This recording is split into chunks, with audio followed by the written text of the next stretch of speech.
আপনারা দেখছেন news now, খবরের নতুন ভাষা।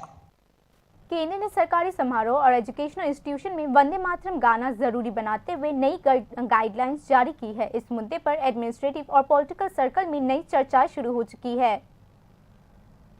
केंद्र सरकार ने वंदे मातरम गाने और बजाने पर पूरी गाइडलाइंस जारी किए हैं। होम मिनिस्ट्री के 28 जनवरी के 10 पेज के ऑर्डर के मुताबिक वंदे मातरम अब सरकारी समारोह, पब्लिक स्कूल प्रोग्राम्स और दूसरे फॉर्मल सभाओं में जरूरी कर दिया गया है।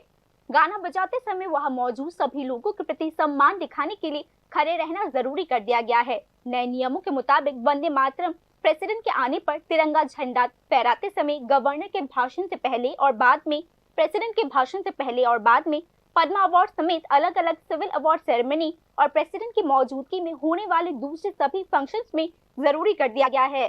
हालांकि सिनेमा हॉल्स को इस गाइडलाइन से बाहर रखा गया है, यानी सिनेमा हॉल में वंदे मातरम बजाने या दर्शकों का खड़ा होना जरूरी नहीं है। बंकिम चंद्र चटर्जी ने वंदे मातरम 7 नवंबर 1875 को अक्षय नवमी के दिन लिखा था। यह पहली बार 1882 में उनके नोवेल आनंद मठ में पब्लिश किया गया था।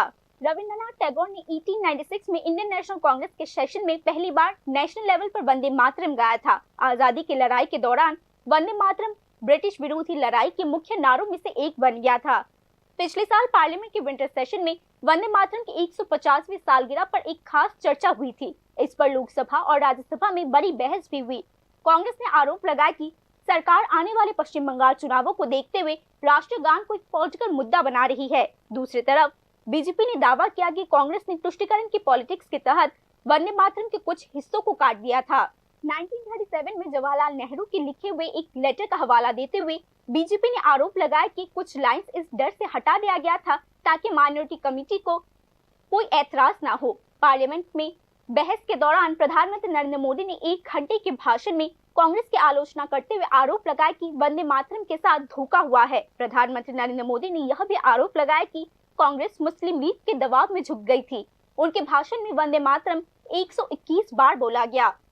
इसी बीच केंद्र की गाइडलाइंस में कहा गया है कि नए गाइडलाइंस बनाने का मकसद वंदे मातरम के सम्मान और गरिमा के लिए एक साफ प्रोटोकॉल बनाना और सरकारी कामों में एक जैसा होना पक्का करना है।